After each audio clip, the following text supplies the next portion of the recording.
નમસ્કાર મિત્રો, સ્વઅધ્યયનપુરથી ધોરણ 10 પાઠ 7 ભાગ 3 હું એવો ગુજરાતી. તો સૌપ્રથમ તમે જોઈ શકો છો સર્જક કૃતિ પરિચય, એટલે કે આ જે વિનોદ જોશી છે એની કૃતિનો પરિચય છે. પછી આટલું કરો, વાંચો અને સમજો છે. ત્યારબાદ તમે જુઓ તો નીચે યોગ્ય જોડકા જોડવાનું કીધેલું છે. પહેલું છે હું એવો ગુજરાતી. સર્જક કોણ છે? તો જવાબ છે વિનોદ જોશી. જંતર એટલે શું હોય? તો કે વિજાણંદ. અને હાક એટલે શું પ્રયોજાયેલું છે કોની માટે? તો કે સરદાર પટેલ માટે.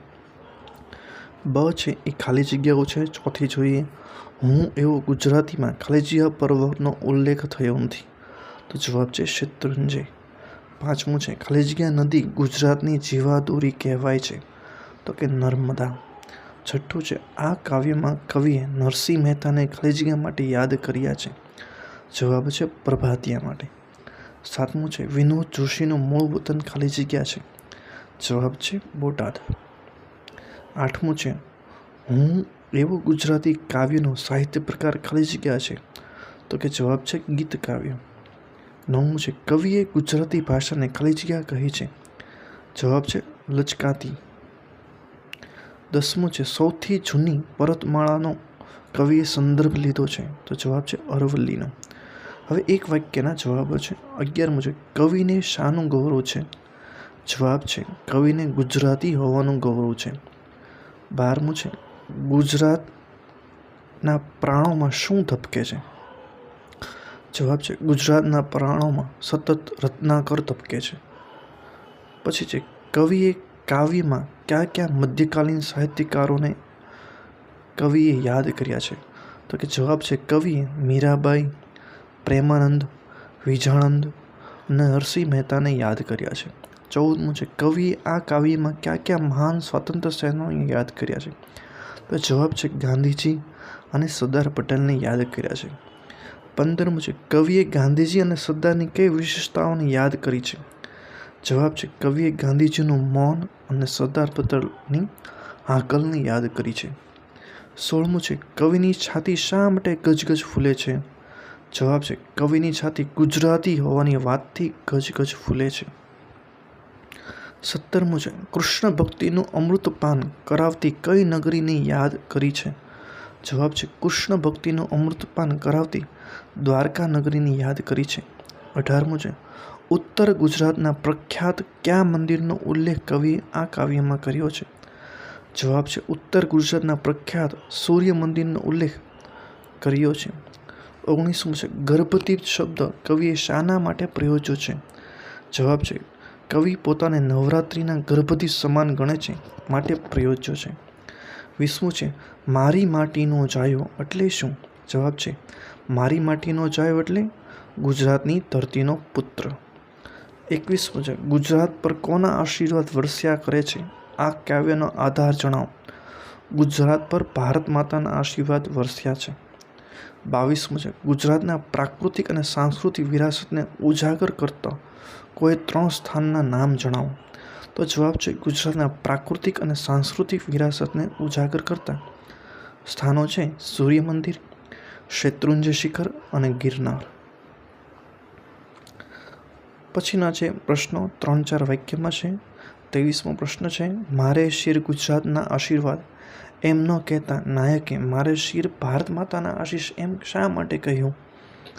જવાબ છે કવિએ અહીં ગુજરાતના બદલે ભારત માતાને મહિમા કર્યો છે. કવિ કહેતા ઈચ્છે છે કે હું ભારત માતાનો પુત્ર છું. ભલે જન્મે ગુજરાતી છું, પણ ઉમાશંકરે કહ્યું તેમ હું ગુજરાત ભારતવાસી છું. મારી નસોમાં ભારત માતાનું લોહી વહે છે. મારે માથે ભારત માતાનો હાથ છે. મિત્રો, જો તમને અમારો વિડીયો ગમે તો ચેનલને લાઇક અને સબસ્ક્રાઈબ, અને તમારા જેવા જ બીજા જે ધોરણ 10ના મહેનતુ વિદ્યાર્થીઓ છે તેને પણ આ વિડીયો જરૂર મોકલજો. 24મું છે નર્મદા, મહીસાગર, અરવલ્લી અને રત્નાકરની કવિએ શી વિશેષતા વર્ણવી છે?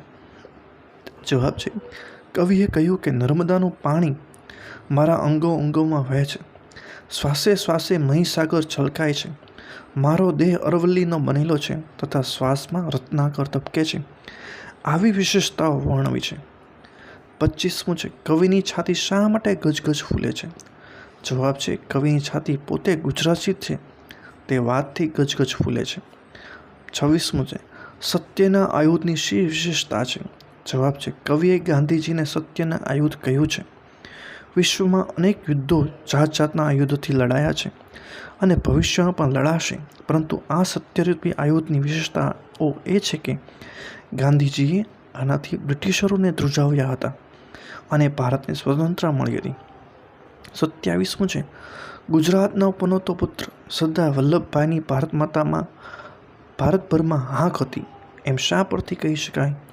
જવાબ છે, ગુજરાતનો પનોતો પુત્ર સરદાર વલ્લભભાઈની એક હાંકથી ભારતના ખેડૂતોએ બ્રિટિશરોના વિચિત્ર કાયદાનો વિરોધ કર્યો. આથી કહી શકાય કે સરદારની ભારતમાં હાંક હતી.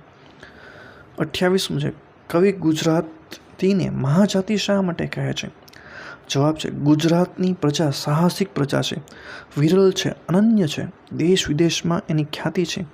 કહેવાય છે, જ્યાં જ્યાં વસે ગુજરાતી ત્યાં ત્યાં સદાકાળ ગુજરાત. આમ સમગ્ર વિશ્વમાં વિસ્તરતી જાતિ ગુજરાતની બોલબાલને લીધે કવિ ગુજરાતીને મહાજાતિ કહે છે. 29મું છે, એ 8-10 વાક્યોમાં જવાબ લખવાના છે.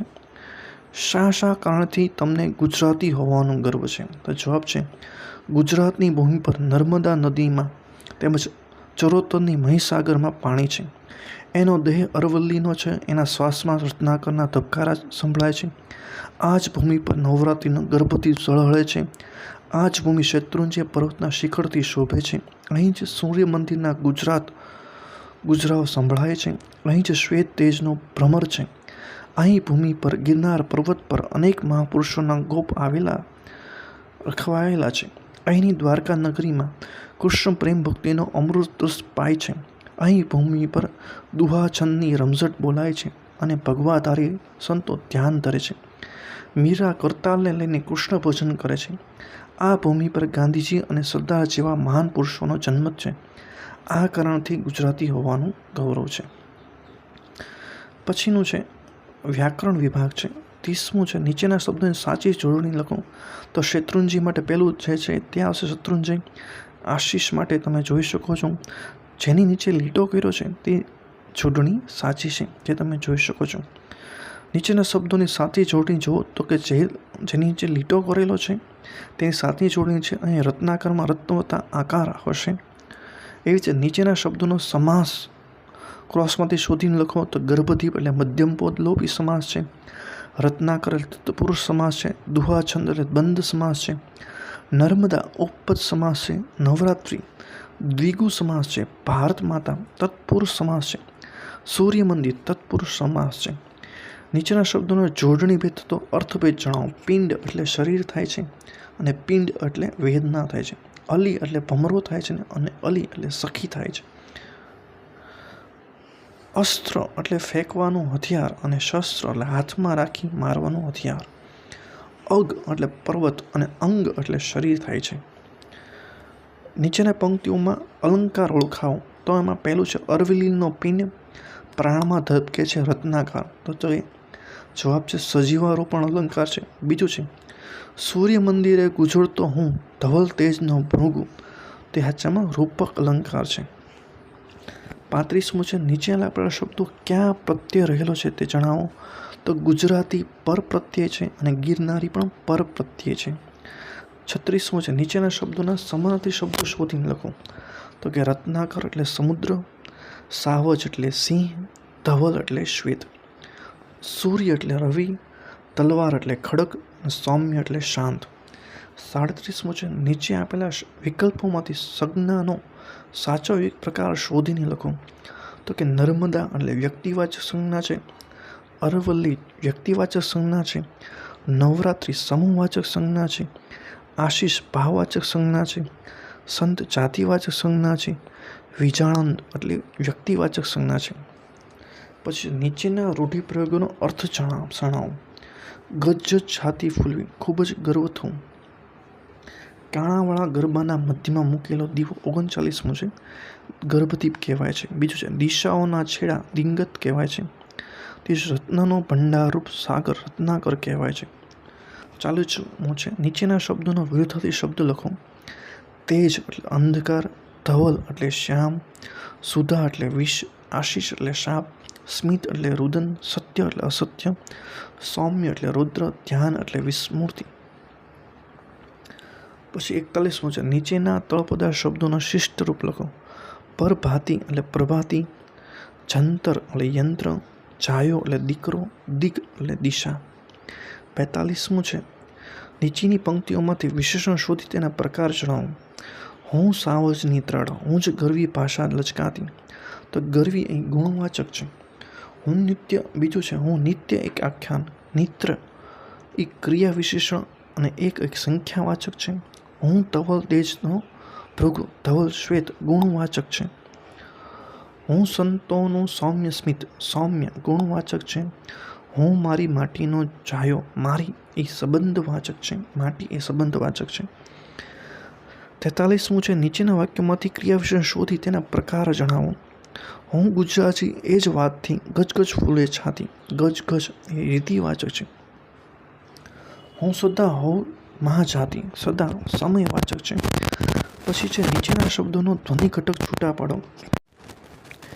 વિદ્યાર્થી મિત્રો, જો તમને અમારો વિડીયો ગમ્યો હોય તો ચેનલને લાઇક અને સબસ્ક્રાઈબ કરવાનું ભૂલતા નહીં. આગળ જુઓ તો ક્રિયા વિશેષણ છે, એમાં આટલું અવશ્ય જાણવાનું છે. આ ક્રિયા વિશેષણ છે તમે વાંચીને સમજીને તમે એનો ઉપયોગ કરી શકો છો ગુજરાતીમાં. ત્યારબાદ તમે જોશો તો વિભાગ ડીમાં લેખન વિભાગ છે, નિબંધ લખવાનો છે. મારી કલ્પનાનું ગુજરાત, ગુજરાત મારી નજર. તમારી જાતે આ ગુજરાત વિશે તમારે નિબંધ લખવાનો છે. વિદ્યાર્થી મિત્રો, જો તમને અમારો વિડીયો ગમે તો લાઇક અને સબસ્ક્રાઈબ કરવાનું ભૂલતા નહીં.